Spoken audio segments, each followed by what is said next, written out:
This is OTR FM, part of the IOM Radio Network.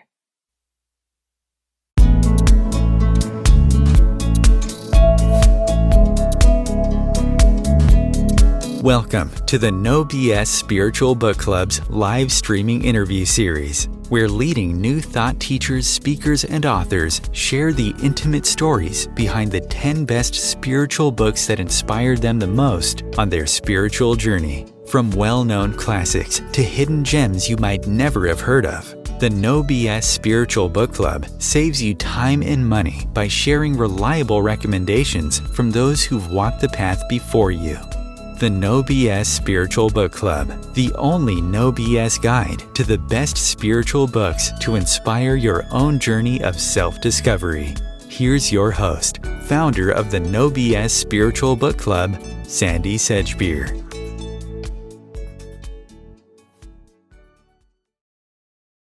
I'm so glad you could be here for the launch of the No BS Spiritual Book Club's face-to-face with video series. And I'm especially delighted that Lee Harris is going to be our very first guest to share the stories behind the books that influenced him the most on his spiritual journey.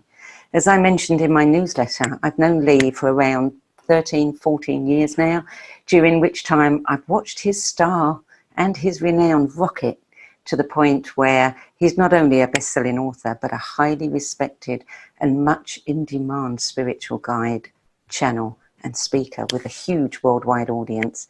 And you know what? Whether on stage or off, despite all the acclaim and the success, he's still the same principled, authentic, down-to-earth, genuinely kind, balanced guy he was when I first met him. And believe me, having been around the spiritual arena as long as I have, those qualities are not always easy to maintain. And if you haven't viewed Lee's monthly energy updates, I highly recommend them. We'll give some details about his work, his book, and his latest offerings later. But for now, I just want to give you a very brief overview of how this event is going to play out. First, Zoom has issued a notice saying that owing to a huge increase in usage right now, for obvious reasons, we may experience intermittent availability of HD video during meetings with 3 or more participants, whatever that means. So if we should experience any glitches or freezes, bear with us. We hope it will clear quickly. If it happens often enough to spoil your experience, we'll keep going and post an edited copy of the interview for you after. And in the meantime, let's all set the intention that we'll have a glitch-free experience. So just a little brief intro on Lee. He's an intuitive medium, a transformational leader, musician, visual artist, and he's been sharing his channelings, messages and tools and guidance for daily living through multiple venues, including his million-plus viewed monthly energy updates on YouTube, numerous insightful healing audio and video recordings, and his acclaimed energy mastery retreats and events, and of course his book Energy Speaks. So I'm just going to get straight to it now. Lee, welcome. Thanks for joining us today. Before we start digging into your 10 best lists, tell us, what was the process like for you compiling it? Awful. It was awful. So firstly, thank you for having me. I didn't realize this is the kickoff one, so that's very exciting. And you're our premiere. Right. Well, and because I was there when you conceived of this club, it's exciting because, this has been a while in the making. So congratulations. And it's great. Thank you. But it was awful, Sandy. And you said, would you? And I was like, I'd love to. Thanks. And it's one of the things I've procrastinated about the most in the last 4 months. I found it really difficult, actually, to whittle them down. Is that because there are so many great books that were influential? It was two things, and the process made me realize something, that I don't read spiritual books very much anymore. And I think there was a period in my life where I was really awakening between the ages of about 17 and 27, 28. So, it's been 15 years. I struggled to find many ones from the last decade or so. I found one, I think. So it was also having to try and recall those books. There are certain books I didn't include that I didn't really remember the details of, but I knew that they had an effect on me. So that was interesting too. So yeah, you gave me way more complicated homework than I realized when I said yes. So congratulations, Sandy. You're always good at stretching us. You know, it's interesting because many people have said to me, do you know, I kind of have stopped reading books. I haven't, because it's my job. So I'm constantly reading books. But I understand why other people have stopped reading them. It's why we started the book club, because there's so much competition out there and so many books. You know, bless their hearts, the authors are, you know, very earnest and genuine, I'm sure. And, well, you know, when you've got classic stuff, you know, it's the best stuff in the world, so people keep regurgitating it. And that's not a bad thing, but it depends how they regurgitate. And I have to give you a little plug here for Energy Speaks, which was my second bookworm.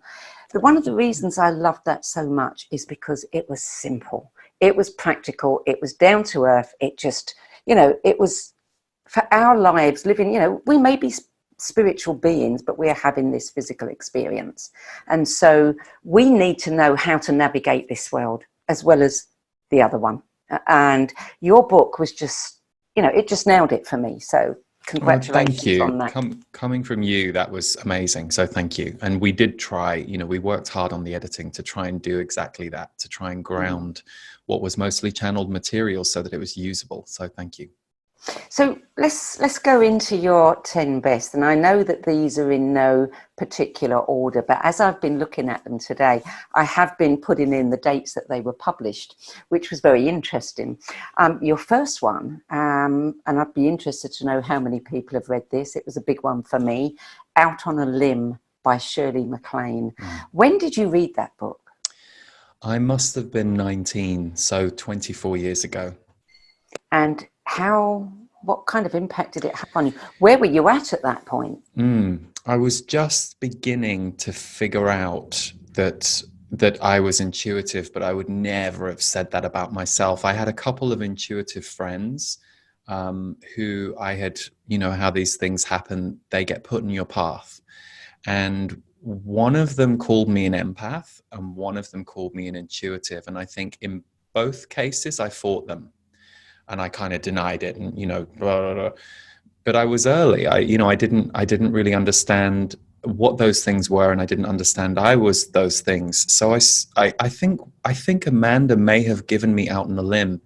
I loved movies, and still to this day, movies are very meaningful to me. When I get a good one, the framework of storytelling through movies with the music and the visual and the feelings involved can be very powerful for me. So Shirley was very loved because of Terms of Endearment for me, and because of Steel Magnolias, and because of Postcards from the Edge.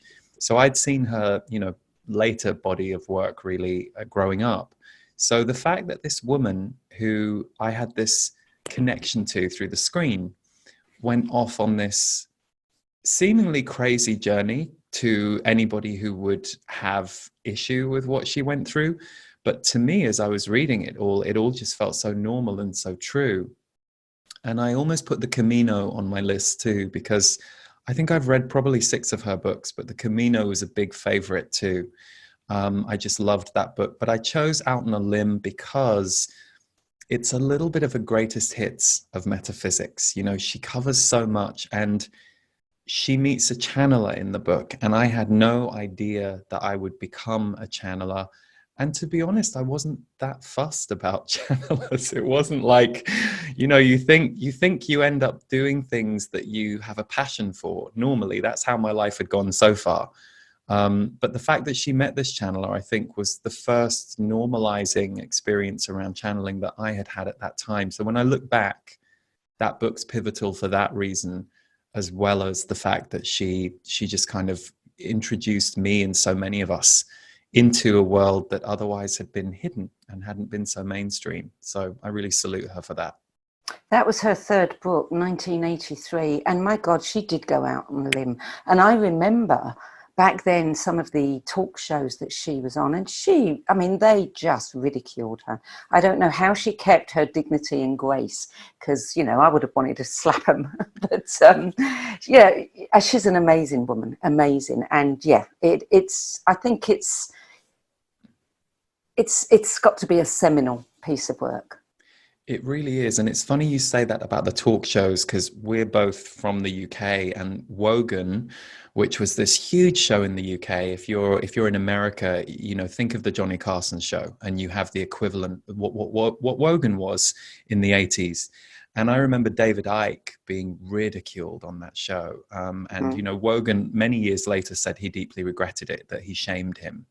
And it's interesting to see how busy and popular David Icke is right now with everything that's going on in our world. And and I actually, where I live now in Malibu, I bumped into Shirley. I mean, I've bumped into her a few times, but I bumped into her in the grocery store, and I got to, normally I wouldn't bother anybody like that, but I just got to thank her. I just said, hey, thank you so much for your books. I said, I ended up being a channeler, and I just want to say thank you. And it was really sweet. We were both there in one of the aisles, it was weird, but it was also really nice. It was nice to be able to have that moment to just thank her for what she did for me and, so many of us. Well, I'm glad you did that, because I bumped into her in Malibu. We were sitting in the same restaurant, neighbouring tables, and I really wanted to go up to her and say thank you. You did us all a great service, and I just really don't like imposing on people. And in the end I didn't, and afterwards I thought, you know what, you should have done. So I'm glad you did it for us. Well, and I get it, because I'd seen her out for dinner with a friend before that, and I didn't, because I'm always conscious when someone's with someone. But I actually made myself go back and just say it. And I'd just come from the gym. I was in shorts and a vest. She did look me up and down. It's like, yeah, this is a bit weird, but she was great. And she lit up when I thanked her. So I having been on the other side of that, it's often really lovely when people come and thank you. And I could tell she was okay with it. So that was good. Yeah, well, I'm glad you were braver than me. So let's move on to number 2. And, this has come up a few times, more than a few times, in people's 10 best lists, and for obvious reasons. The 4 Agreements, A Practical Guide to Personal Freedom by Don Miguel Ruiz. So the thing that is perhaps most satisfying to me about this book is that when I got it, it had literally just come out. I was about 23, so 20 years ago. And I don't know how it came to me, but it's the only book I've ever gifted probably more than 10 times to people. And I think I immediately went back and bought like 4 copies to give to 4 of my friends, because to me it's a manifesto for life. And still, I caught myself the other day not being very impeccable with my word. I was having a conversation with someone, and a certain person came up in conversation, and this person expressed their dislike of this person, and I kind of agreed with them on some of the things they were saying, and then I walked away and I thought, oh, wasn't very impeccable with my word there. So it still teaches me, it still moves through me. I still think it's an amazing manifesto for living, and it's challenging too to live that way all of the time. So it's still teaching me 20 years later, and I'm so grateful to Don Miguel Ruiz for writing that book, because you earlier mentioned my book being simple. My God, that book's so artfully simple. And to write a book that has that level of substance and that incredible level of simplicity is really hard and really rare. And so to me, that book is just divine. I think if you distill it all down, it should be simple. And there are very few rules to live by, universal rules, I think. And here's, be impeccable with your word. Don't take anything personally. Don't make assumptions, and always do your best. This isn't just spiritual wisdom. This is what we should teach our kids, from day one. It's true. It's true. And The Mastery of Love was a beautiful book too. I think that was the direct follow-up. I think I have 3 of his, but yeah. So seeing that book now top the charts over and over again is just testament, because at the time no one had heard of it. Yeah. And I mean, even that first few years, it was out there, but it wasn't really consumed. So I always get like a big smile on my face when I see him at the top of the Amazon charts. I see, in Barnes and Noble, if you're looking at that book section, there are loads of copies of it. It's considered a top seller. I think that's really important, because I think what he did, and whatever divine was working through him for that book, we needed that book. And it's one of, to me, the Bibles of our time, if you like, where spiritual living is concerned, and how to live in a way that brings more divinity through you. For sure. So number 3, this is another classic. You Can Heal Your Life by Louise Hay, published in 1984. And that was her second book after Heal Your Body. And I don't know anybody who hasn't read that book, whether they're in the spiritual arena or not. Everybody seems to know about that one. So I have a confession to make about that book. I have probably read a third of the chapters. That's all. I never finished reading, but I probably used that energy dictionary multiple times a week for, years and years and years and years. And so, as someone who was learning about energy, health, intuition, feeling, it was one of my teachers. And I haven't looked at that book for years, but I got so used to seeing things the way that Louise was teaching us to see them. And I have no doubt that it highly affected who I then became, and the work that I do in the world. So for me, it was actually the energy dictionary that was the part of that book that was just fantastic for me. So were you introduced to that book, and were you actually using that dictionary in your own life before you really developed, the size of audience that you've got? For sure. I mean, I didn't start. So my I would say, because, we're always a student, but I was not a teacher. And I, even that word is strange. I think we all teach at different moments of our life. We're teaching our friend something 1 minute, and then we're in the position of teacher if that's something we're doing for work in that moment. But I think it was 2004 that I started to do readings for people. And then 2006, I started putting things on YouTube. So I would have picked up You Can Heal Your Life in about 1999. So I would have had it for about 5 years before in fact, it may have even been earlier than that. I would have had it for a good 6-7 years. So it was very much my period where I was studying books. I was going to workshops. Spirituality was the joy of my life, but it was a hobby.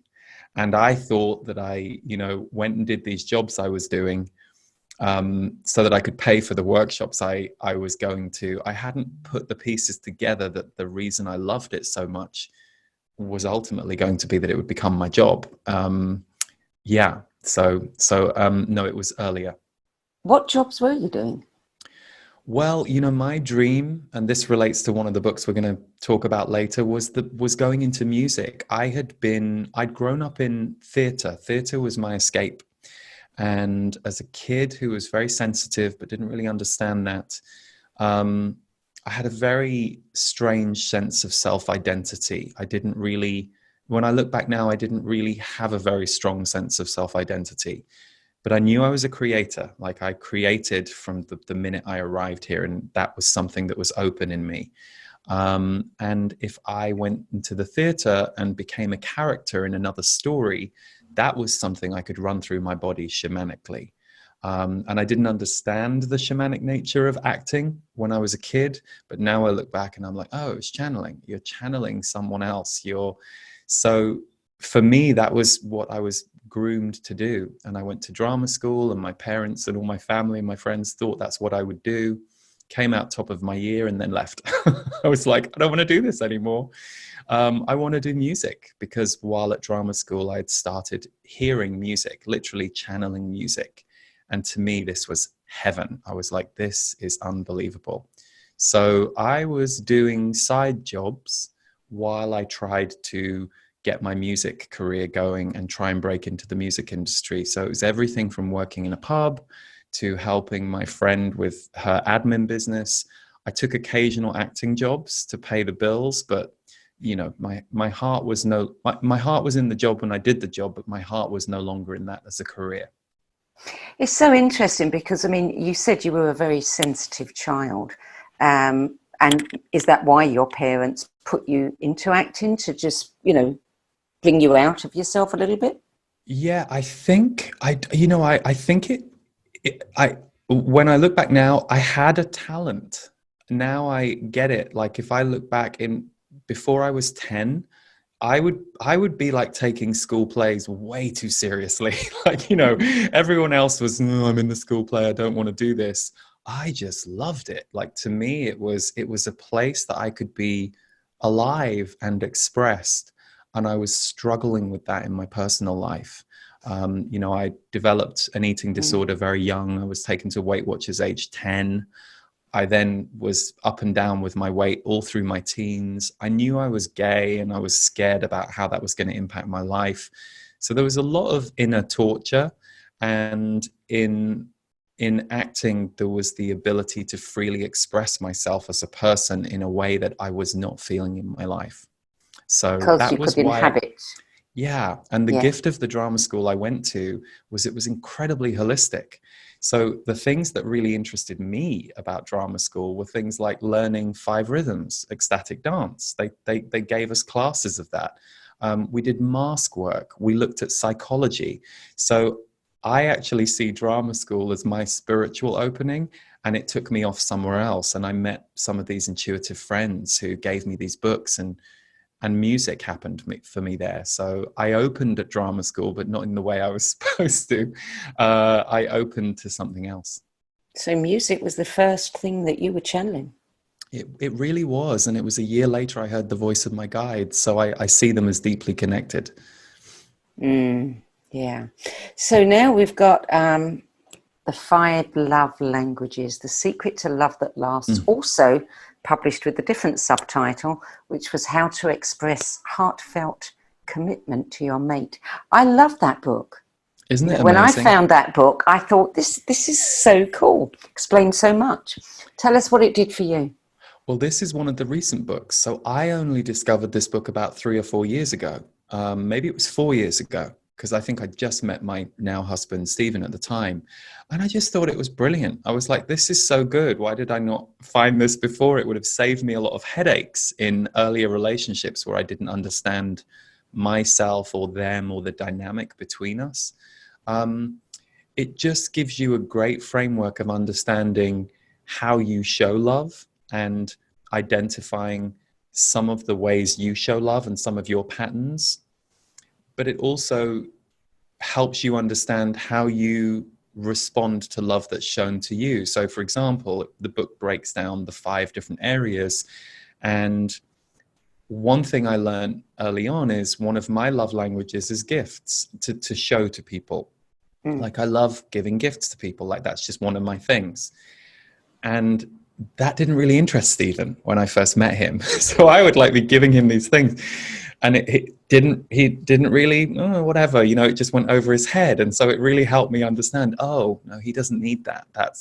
So I got to see my own pattern and also try and understand what he needed, and for us to work that together as a relationship. So I think the book is fantastic at not only giving you those 5 areas, but it also addresses our wounds and our programming and why we end up with some of those gifts and how we can expand them. And for me, what it did was it helped me see a certain level, and then I could start to evolve certain things. So again, just a brilliant book. Well, it gave me a lot of understanding in hindsight about relationships that I'd been involved in and how I was interpreting someone else's behaviour. And it's the old story, We think everybody thinks the same as we do, and they don't. Isn't that the truth? No. Yeah. And, what I loved about that book is the thing that I took away from it was when we're in a relationship, we meet someone new, even if it's an old relationship, we do not tell the other person how we know when we're being loved. We don't say that when you do this, I feel loved. So we're never giving our partners any clues of what our love language is. So, you know, they're just doing what they feel they know they like. And, you know, and we're missing one another. So, yeah, I think it's, I'm glad you put that on your list, because, you know, it's kind of got lost in the pantheon of books that I've had to read over the years, but it is a really important one for me too. Well, it's another one I keep seeing on the bestseller lists, so that's great. You know, it's Classic. one that's really, yeah, it's really up there. So it's, again, it's a bit like the Four Agreements. It's an incredibly useful tool that we need. So I'm glad to see it doing so well. Yeah. And a very, you know, human, down to earth, practical. You don't have to be spiritual or anything to get that book and what it's going to do for you in your life. Yeah. And also, we're sold such a story about romance. You know, if you look at traditional programmed knowledge about romance and, you know, the kind of commerce around it, and it's so basic, you know, it's like everyone's doomed to fail if they believe the kind of the rhetoric around romance that is programmed into our culture. So we have to evolve that. And so this is a book that gives you a key for that, which is great. So number 5, now this was an interesting one when I started having a look at it, because I don't think that it's so easily available now. It was published in 1989 and it's called A Guide for the Advanced Soul, a book of insight by Susan Hayward. Yeah, so I have it right here because I just ordered a new one from Amazon, and I was really struck by how small it is, because, you know, show you, the copy I had in the UK was bigger than this. And this was gifted to me. And I then gifted this to several people because I just thought it was brilliant. And I gave it to my mom and my sister and people in my life who weren't necessarily overtly spiritual. But basically what it says here is, hold a problem in your mind, open this book to any page, your answer will be there. So, for example, we'll just open a page now. Hang on, before you do, okay. What's your question? Oh, okay, good point. What's my question? My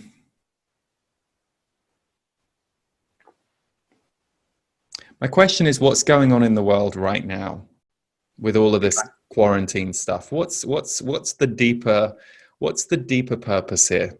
Okay. Every issue, belief, attitude, or assumption is precisely the issue that stands between you and your relationship to another human being, and between you and yourself. Gita Bellin. Now, maybe that was a hard question to ask. There's a lot in the current situation, but I'll tell you why I loved this book and why I used it a lot in my early 20s, so like 20 years ago. It's divination. And for me, not too unlike You Can Heal Your Life, it was something I could use. And essentially, it was a tool for divination and for positive inspiration. And I think now with the internet, we have a lot of inspiration available to us. But we're talking about 25 years ago, when still it was a bookshop or a magazine, and that was really all we had available. So for me, being able to just pick this up and open the page, it wasn't always that the book will correctly answer your question, because these quotes are from people like Pythagoras, Walt Whitman, Martin Luther King, but they're very human, inspirational quotes. And so it kind of reconnected you to your higher self if you just opened one of these pages. And that was really what it did for me. And I used it a lot for several years. And then there came a point when I didn't use it anymore, but it was, again, training me around connecting to the higher self, connecting to the higher energy. That's a good description, because, you know, I would have said, it kind of stretches your mind and gives you other perspectives to think around something, and which is the same thing really as what you said. Yeah. And it was an interesting book to choose because, you know, this was one of the hardest books to put on the list, because my rational mind went, well, there are other books out there that are really good books. But when I thought about it as, I've got to be honest about what are the 10 books that I would say today have shaped me, because of the divination aspect and because of the way I used this book, it was very key. And there's just something very sweet about it. So, yeah. Good. So the next one is The Man Who Planted Trees by Giono. And that's not to be confused with another book called The Man Who Planted Trees, A Story of Lost Groves, The Science of Trees and a Plan to Save the Planet by Jim Robbins. Yours was the original one. So tell us why this book impacted you so much, because I read that it is a book for children from the age of 8 to 80. Yeah, it's beautiful. It's a parable. And it was gifted to me by my dear friend Amanda, who's been like, you know, was the sponsor that I mentioned earlier of my intuition when I was 19, when I met her. She was older than me at the time, and she was put in place to be a mentor to me, I now see. She gave me a beautiful copy of it as a Christmas present, and it was illustrated with woodcut illustrations, which just was gorgeous. And the thing about the book that really struck me is this man has this love affair with nature, this beautiful, beautiful grove that he experiences. And when he visits it many years later, he realizes that there are less trees around. So he commits his life to every decade planting a certain amount of trees. And 4 decades later, he has just steadily, quietly planted all of these trees. And it has created such an energy field and has created such a sense of wonder that people start to move to that area because of the trees. And on his deathbed, if I'm remembering this correctly, he's visited by somebody who asks him why he did it and why he never told anybody he was doing it, because there are all kinds of beliefs circulate. Like some people say, oh, the forest miraculously grew itself. And it didn't. It was this man's labor and this man's work and this man's mission. And for me, trees were one of the first ways I heard. Before I heard the voice of my guides, I could talk to trees. And this didn't happen until I was about 21. I could put my hand on a tree and have a conversation with it, and it would tell me things. And, you know, still that could happen. I don't do it as much anymore, but there's something about trees that are such guardians. When I was deciding who we wanted to give charitable donations to every month through my company, we give a percentage of the profits every month to 5 different charities. Tree Sisters was one of the ones I chose because they're doing incredible work with reforestation. And in my mind, I always thought if ever I got to the point that I generated more revenue than we needed and I had my own, you know, charity or foundation, I will follow the man who planted trees. So it's there because it deeply affected me, but it also is a bit of a mission statement for me, that book. I'm not dead yet, so who knows, maybe that will be something that I put more energy towards in the years to come, we'll see. But it always, the beauty of somebody working tirelessly and quietly to create this incredible effect in an area that so many people get joy from. There's just something about that that's just, even now as I say that, I'm getting like tingles. So Do you see yourself as like him? You know, if you had this love of trees and could speak to trees. Maybe, I guess. I mean, the only difference for me is, if you know, if the trees I'm planting are helping people understand energy and transform things, then I'm a bit more visible. But I also do have a healthy disassociation with that aspect of it. You know, I don't think about myself on camera or myself on audio. For me, what I think about is somebody who says, oh, thank you, that audio helped me get through depression. That video, I'm like, okay, that makes me happy. Like, oh, good. You know, my mom taught me at an early age to be useful.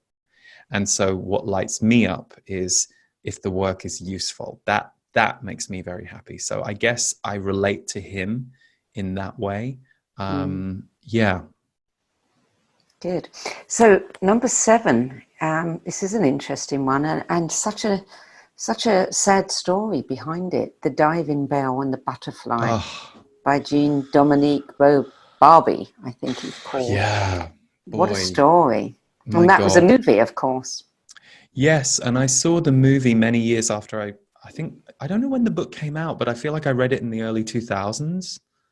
And the movie was 2007, I believe.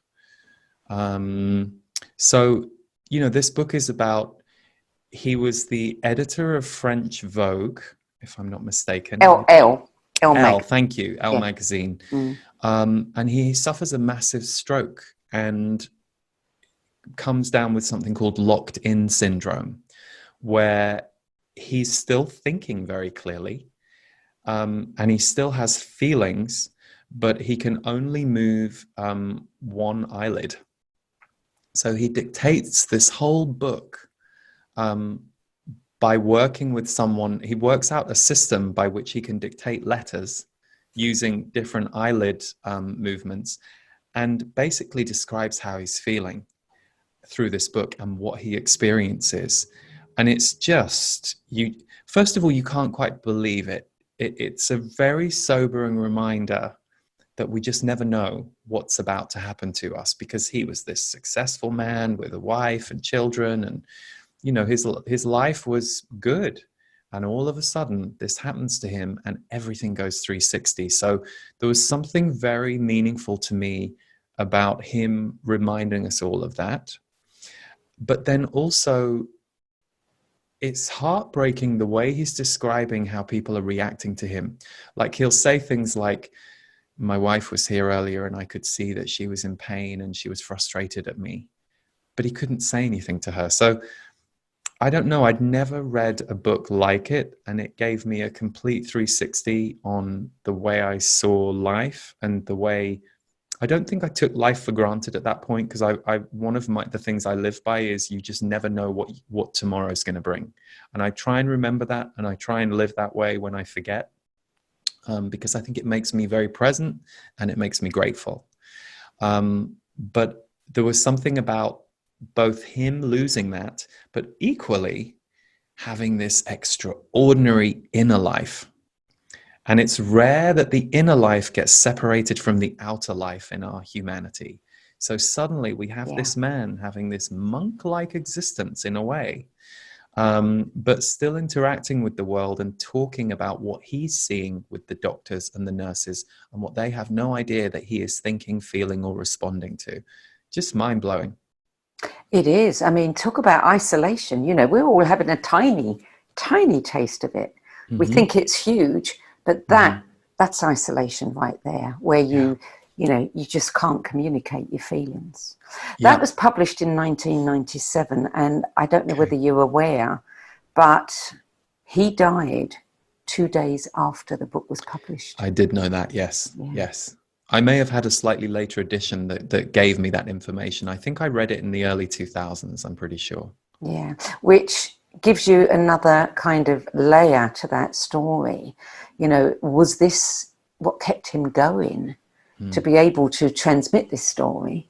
And once it was done, he can leave. Well, and that makes me think of David Bowie's Black Star album, which was an extraordinary album all about his, basically, the end of his life. And even the videos that he put out, or the video for the first song, the first single, he's really showing himself as a man dealing with illness. And he died, I think, the day or 2 days after it came out and went to the top of the charts. And I was like, wow, that's, Yeah. I mean, if people don't believe in missions, when you hear stories like those two, you think, well, there was a mission. For sure. Yeah. Yeah. So number 8, Eat, Pray, Love by Elizabeth Gilbert. What did you love about that book?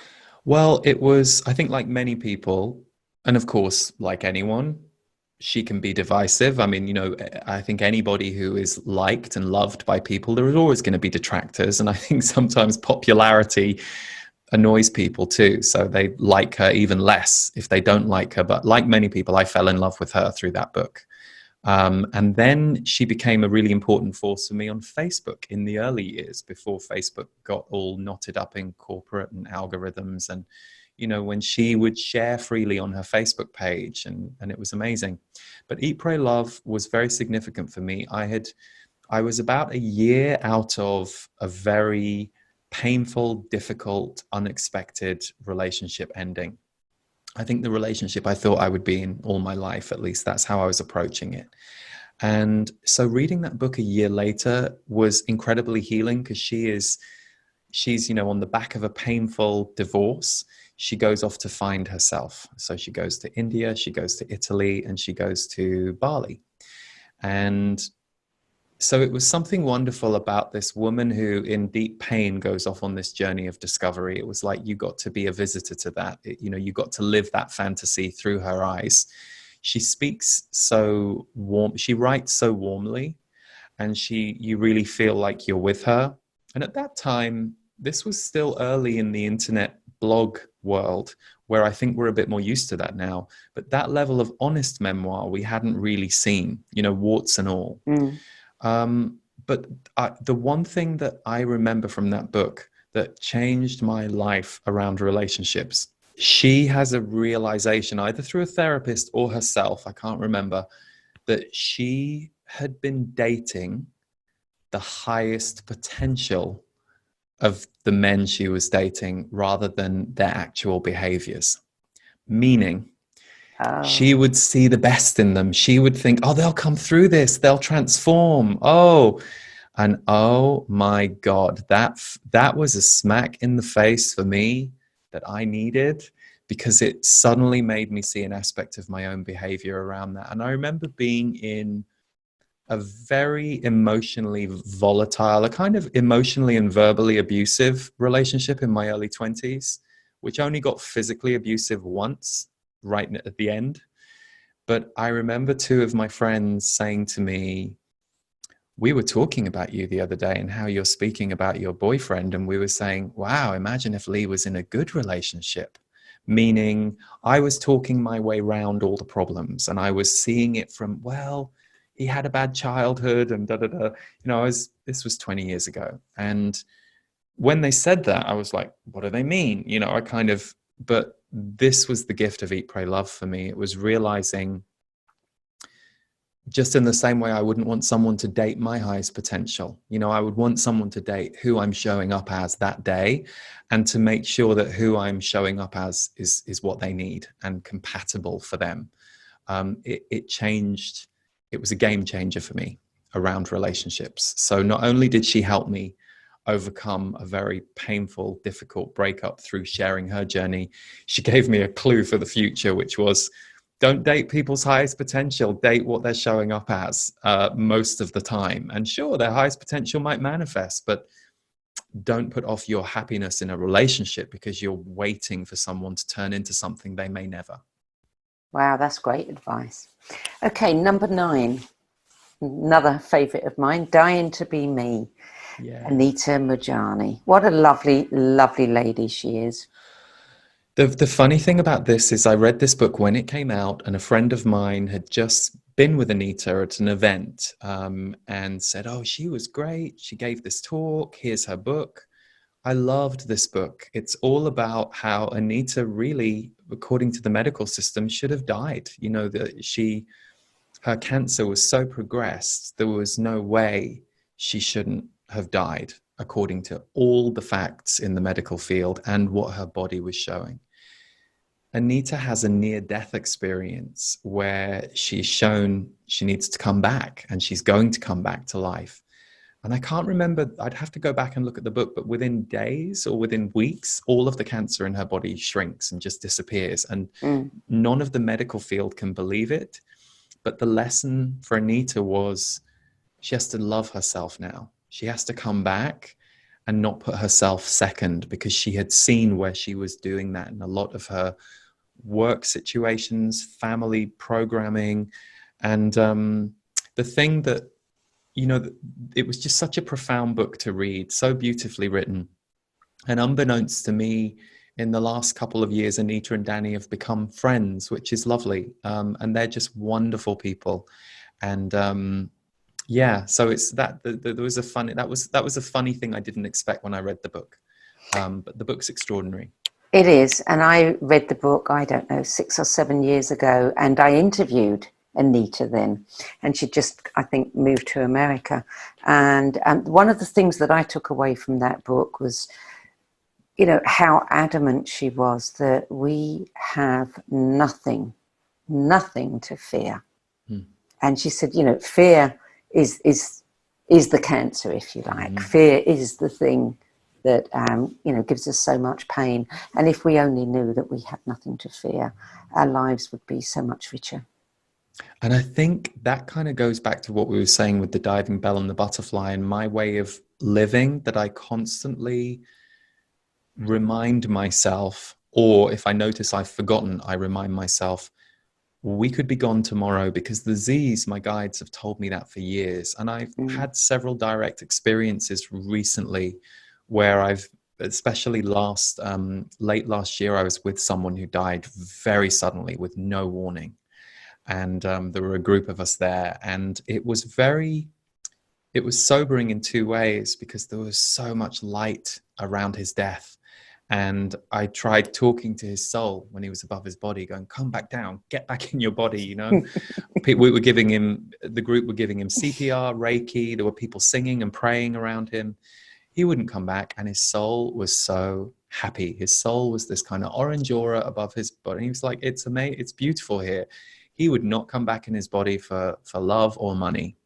And it was great for me when I walked away from that and ingrained the teaching of that, because we were all heartbroken that he'd gone. But at the same time, it was a reminder to me that, yeah, the fear in the density on the earth plane is fear that exists on the earth plane, that we adopt and we wear as clothing, as thoughts, as feelings. And actually, if you can stay connected and you realize it's great, dying is not a problem. It's being left behind when someone you love or are attached to dies. That's where the pain comes in. But actually dying for us, not a problem. When we remember that, a lot of our fears go away. But when we forget that and we only see this 3D reality as all there is, we get very locked into it. True, very true. Okay, the book I've left till last, you know what it is. Yes. Nobody else does. And it's quite different from everything that's gone before. And the reason I left it till last, A, because it's one of your big loves. It's part of who you are. And B, because you switched this one out at the last minute. You had it on your list, but you weren't sure whether it was going to make the top 10, and then you changed your mind. And the book is Piece by Piece by Tori Amos. So tell us why you changed your mind and what this book means to you. I had The Alchemist as number 10, which I think is a spiritual classic. But truth be told, that was my mind. My heart and my body was more impacted by the two books that I told you last night. I said it's going to be one of these two. And it was Tori Amos' Piece by Piece. And it was Amanda Palmer's The Art of Asking, which I read just a few years ago. And I went with Tori for two reasons. So she wrote this book with music journalist Ann Powers, who's a bit of a legend in the music journalism field. And it came out in 2004. And the reason I chose this book is Tori Amos was the integral musician for me during my awakening between the years of 1996 and I would say 2004, when I started doing this work. She really was the spiritual musician, and she was the only musician I'd ever heard who spoke about music shamanically and as a form of channeling. So this book, I chose it for two reasons. Number one, she really dives into her process of songwriting and talks about the archetypes that she would experience as she was writing a song. So there'd be this song that we're all moved by as her fan. And she would say, yep, one night I was in the cabin and this African-American woman walked through the door, and it's a spirit, it's an apparition. And she's seeing this woman, and this woman started telling me this story. So she would explain how she works with the spirit world to create this music, which is just really extraordinary. But the other side of the book is her sharing life on the road and life on tour. And I had an idealized idea of what it would be to be a singer-songwriter. I thought, wow, wouldn't that be the best career? You just get to make music and you make albums and then you go around the world and you give concerts. And what I was projecting was that the experience of doing that would be how it felt to me as the receiver of that. So I could sit and watch her in concert and be like glowy about her in concert. And then I assumed that's also her experience. And to be fair, she does say that the concerts are like the highlight of her music career. But what I learned through that book was the hell she was going through with the record industry. The record industry that I had been beating the door down trying to break into, and luckily for me, couldn't. So it was also an awakening around my fantasy idea of what it's like to be a working musician. It didn't save you from any struggles, not at all. They were there too. So I think in a way that book was also pivotal to me surrendering this determination I had to go into the music industry, which left me open to go into working in the metaphysical and transformational fields, and to let go of my determination in one area so that, ironically, I could go into this other field that I would never have pursued, never thought I would go into. It became very successful very quickly without me putting any effort into it, really, apart from, doing the job well, which I would have done anyway. But it gave me all the same things I wanted: using my voice, creating, giving people healing experiences, going around the world and meeting groups of people, having a career that I was able to really use my full self in.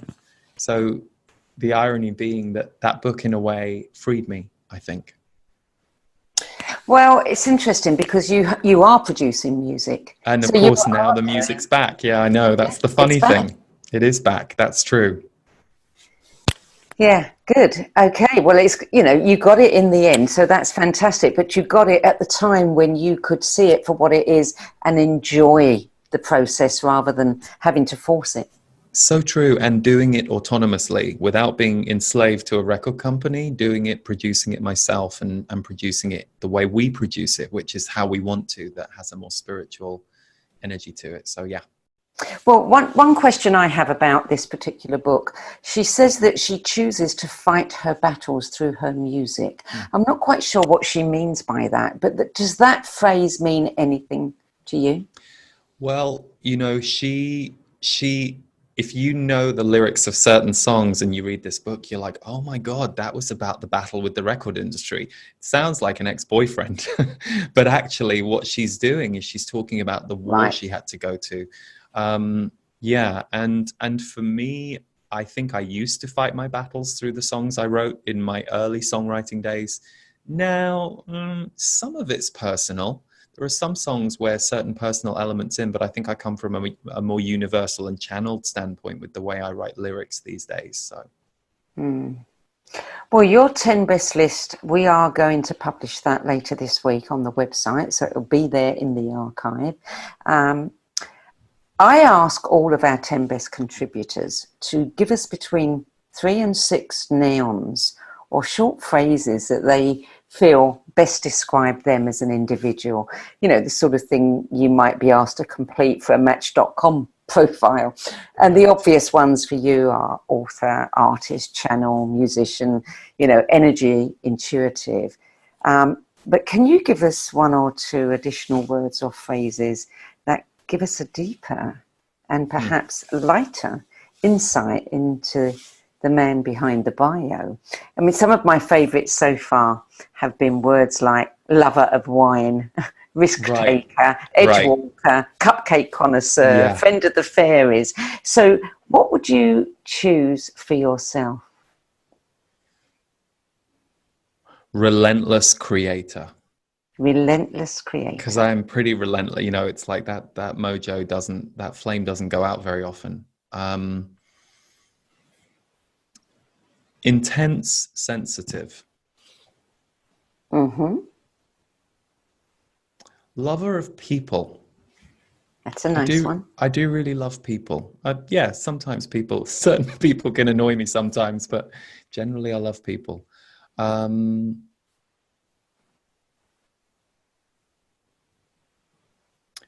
I would say somewhere between the earth and the sky. which is a song lyric that we have, because I feel like that's where I live, somewhere between the earth and the sky. Okay, so that's an interesting one for me to try and turn into something.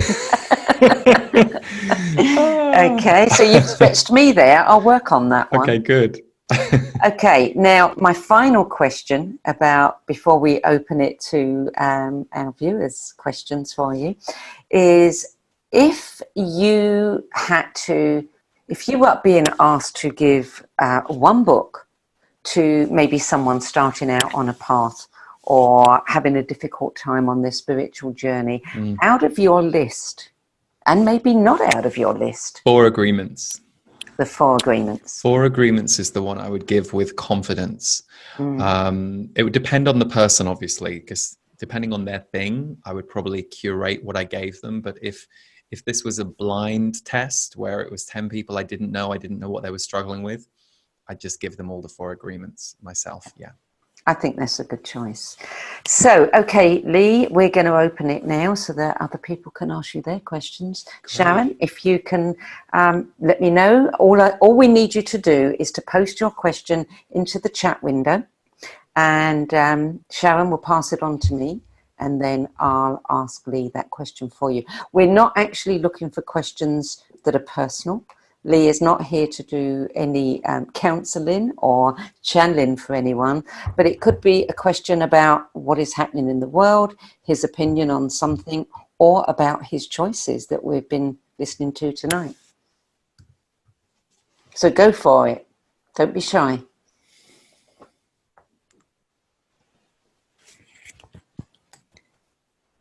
And also that you would put your name and where you're from, please. Thanks for that reminder, Sharon. So I'm sure that many of you have got questions. It's lovely, by the way, that we're doing this live, and that there are so many of you tuned in for it live. It's really, really nice. Yeah, it is, isn't it? So I see that Serena's unmuted. Does Serena know she doesn't have a question? Okay. Who? Anybody? Nobody? I can't believe nobody's got a question. Would it make it easier if I said we will unmute you and let you ask your question yourself? So I see this.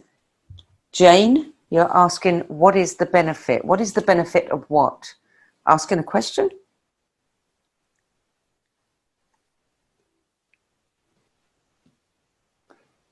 Let's unmute Jane. Okay. And she can tell me what she means. Can you see that question, Lee? What's the benefit of following the path you follow? So I'm guessing, Jane, I don't know if you mean what do I feel the benefit is of the path I have followed, or it could be what's the benefit for any of us of following a spiritual path. The one you propose to us.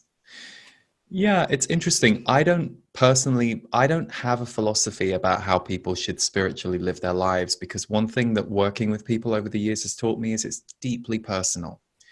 The beliefs that we align with, the way that we see the world is very varied. But I would say that the benefit for me of opening up to my spiritual path, and the benefit I see for other people, is the way that the world was presented to me and the way I was invited to be a human was quite limited. I didn't realize that at the time, but my intuition, my feelings, and my sense of something bigger was not necessarily invited into my early life. It wasn't something that people were sharing, encouraging, and that just seemed to be the normal mentality. So for me, the benefit of opening up to my spiritual path and the fact that we are of spirit was like a piece of the puzzle that had always been missing suddenly came back online. And it wasn't easy, and it wasn't well organized to start with. And it can be a bit messy. It can be a rabbit hole. It can it can bring up a lot of healing. But for me, it's the sense of being able to live with kind of what I said to Sandy a moment ago, somewhere between the earth and the sky. the sky wasn't really available to me before. I was told to live on the earth, and I was told to relegate my experience of a greater universe to the art or the experiences that other people provided. So in movies, I could feel transcendent, or through music or through art. What I learned was we can feel transcendent in our own bodies, in our own minds, in our own feelings, and that with enough spiritual practices, openings, awakenings, that can happen. And for somebody, that might take 6 years of meditation, and for someone else, they have a near-death experience and all the lights go on. So the path is different for all of us, I think, but the benefits for me are remembering that I'm a soul as well as a human being, and that the life I'm living is a soul having a human experience and not a human being without a soul, if that makes sense. Good answer, Lee. One of the things I would like to, what you've said ties into what is happening in the world today. And I think many people are finding it hard right now to remember that they are a soul and to maintain that bigger perspective, that, what I call standing back here and looking at it from a higher perspective, so that, we can see without some of the personal angst, that goes along with actually living it. So would you speak to that just briefly? What advice would you offer people? Well, I think there's a lot that we can say about what you just said, but the one aspect I will just focus on is control.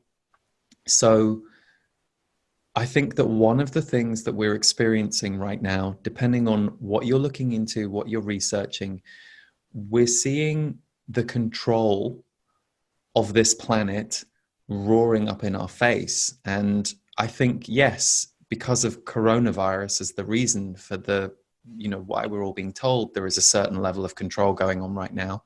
That's the reason we're given. But anybody who looks behind the curtain or has always looked behind the curtain, there's also a certain alarm bell going off for people around. Well, hang on a second. What do you mean we all just have to sit in our houses? So I think because of the unknowns around that right now, and yet this was always destined to happen. This is what the Z's have said for years, prophecies have said for years, that this period of our history, there was going to be a real 360 on the earth. But I think so many of us are in the shock of, either this is actually happening, or people who never looked into the idea that something like this might happen and just as shocked because this is something we haven't experienced in our lifetime. I think that very 3D control that is wanting to rear its head and make its presence known is how I read it energetically, is it's wobbling. But if you just believe what the picture looks like, you could get very concerned and you could think, hang on a second, is this where it's going? And the message that I've been getting for years, and I see this echoed from other people as well, no, this isn't where it's going, but it might have a very good attempt at this for a little while, and then it's going to be how we as people rise to what's going on. So it's very complicated. It's not something like everybody. I don't have all the answers either. I'm paying attention to what's going on. I'm reading things that I feel aligned with. I'm checking that what feels true to me as I hear different stories and things. But I think that what's going on is twofold in terms of how it's affecting people. On the one hand, it's waking people up to the parts of our system as a planet that perhaps aren't really serving people. And on the other side, I think it's waking people's spirits up because they're removed from the outer world that can be so distracting, so exhausting, keeps us busy. All of a sudden, you're having a lot of people in their house who are actually having really quite extraordinarily positive experiences through this, while others are burning off the fear of a control or a freedom they thought they had, that suddenly they see they don't. And while that burns through us for a while, there's going to be an almighty wave of change that's going to come through this. It's going to take months for that to start to show up, but those are the messages I keep getting, and that's what feels true to me, even though, like everybody, I too wish it was different right now, and wish that things were playing out a little differently to the way it looks right now. But I do understand that this is where we're supposed to be right now for it to play out the way it's supposed to. Sandy, I hope that made sense, because It does. Yeah. And, I've been doing radio shows now for about 9 years. And for those 9 years, we've been talking, first of all, we were talking about 2012 and what was going to happen then. And then it just continued. We've all been expecting something. I think the biggest, the reason for the shock is certainly for those on a spiritual path is they didn't expect it to look like this. Exactly. The manner in which it has presented itself has been the shock. But the thing that I find very interested in this, my first go-to when this started happening was homeopathy, because I've used it for years, and I know for me how valuable it's been for me and my family. And I found 2 particular remedies that have been used for decades. I mean, they were used in Spanish flu. They've been used in India for all kinds of epidemics. And they're 2 remedies, interestingly enough, that if you were to give them to people for a mental issue, an emotional issue, they're the remedies you give for anxiety and fear, which tells me that fear is the one thing that we should try to avoid. For sure. If you want to stay healthy, I mean, fear immediately affects your immune system anyway. All those chemicals. But, I'm not going to speak too much to what's going on right now. We do have a few more questions for you. And I know we're running out of time. First of all, Eve Nicole said, thank you for sharing your book. 4 of them would have been hers. And I think she said that, many years ago, she'd read many of these books, and those 4 were particularly important for her. Holly has said, thank you, this has been wonderful. Can you comment on the fear the world's current drama is triggering, and our personal fear when it sneaks up on us? And Holly actually lives on Whitby Island, north of Seattle. I don't know whether Holly feels that you've actually covered that in what you just said or not. She can post again if there's something else she wants to say. And actually, Holly, what I would say is if you go to my YouTube channel or my website, leeharrisenergy.com, you'll find my energy updates. And I've done, I think, the equivalent of about 55 minutes between the last 2 energy updates. I did one mid-March called Coronavirus. It's about 25 minutes. And this month's April is 32 minutes long. And I've gone down a list of what might be coming up for you, and fear and the specifics around the fears are addressed. So you might find those videos helpful. And while we're talking about your videos, I have to tell you that I was talking to a friend of mine today who does a lot of design work for me. And he said of all the people out there commenting right now, he finds your stuff the most grounded and the most calming. Oh, that's really nice. Oh, that's lovely. Yeah. That's great. Thank you. So we also have, let me just see. Sharon is asking me this. What is prayer like for you as a channel? Do you pray? And if so, to what or whom? Well, in a weird way, I would say that music is prayer for me, actually, listening to it and creating it. But my prayers are actually it's funny considering I'm such a verbal person. My prayers aren't very verbal. I have kept gratitude lists and journals, and, I think about gratitude lists a lot, but my prayers are quite visual and energetic, if that makes sense. It's an odd answer, I guess, because a prayer is quite a specific thing, but that's what comes to me. I have visual and energetic experiences that feel like directing prayers. So if I notice something is off for me or something's off for someone else, it's not very consciously directed, but I'll go into this visual energetic experience that's quite shamanic and that sees a different outcome or sees a feeling shift. So that's what I think of as prayer. I'm a very verbal person, obviously, because of my work and because of just my design, I guess. So for me, prayers are not so much verbal things as energetic and visual things. That question was actually from Holly, who asked a previous question.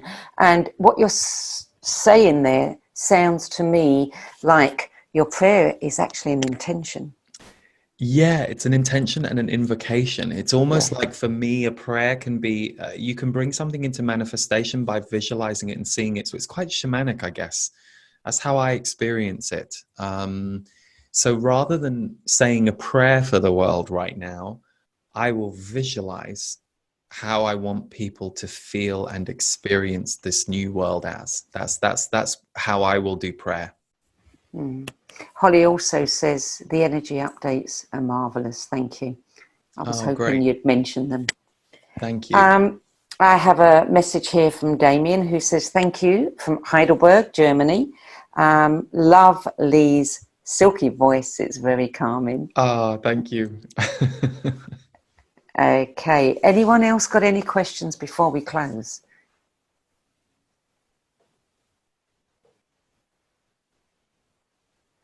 I'm going to take that as a no, and Sharon can interrupt me if she has something. Holly has just said, regarding prayer, very helpful answer. Thank you.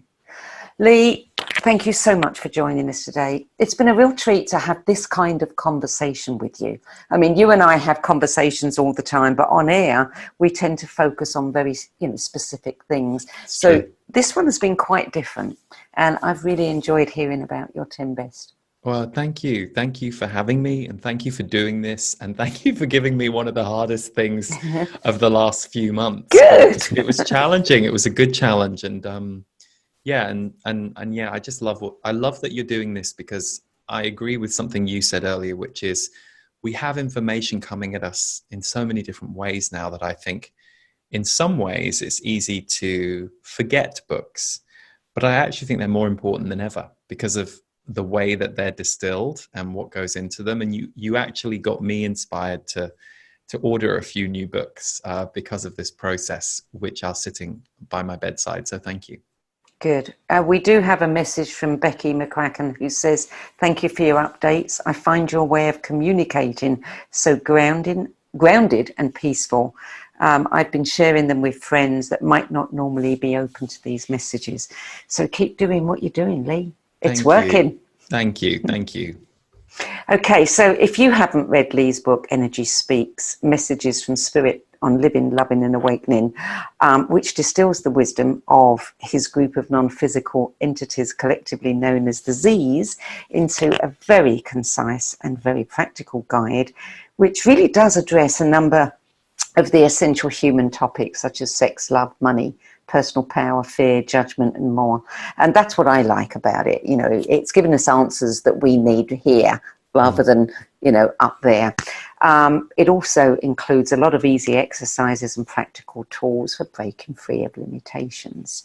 And you can go to the page, Lee's Bookworm page on the website, go to the Bookworms archive if you haven't seen it already, and you can actually download an excerpt from the book, as well as 3 audio clips that Lee's made from his Audible version of the book. So you can enjoy some samples there before you buy it.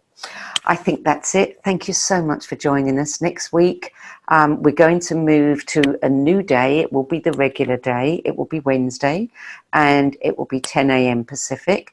And next week's guest is going to be Miten, partner of Dava Premal. Dava's going to join us in May, but next week we're going to be hearing about the books that were influential for Miten. And check out Lee's work at leeharrisenergy.com. Thanks for joining us. I really appreciate your company.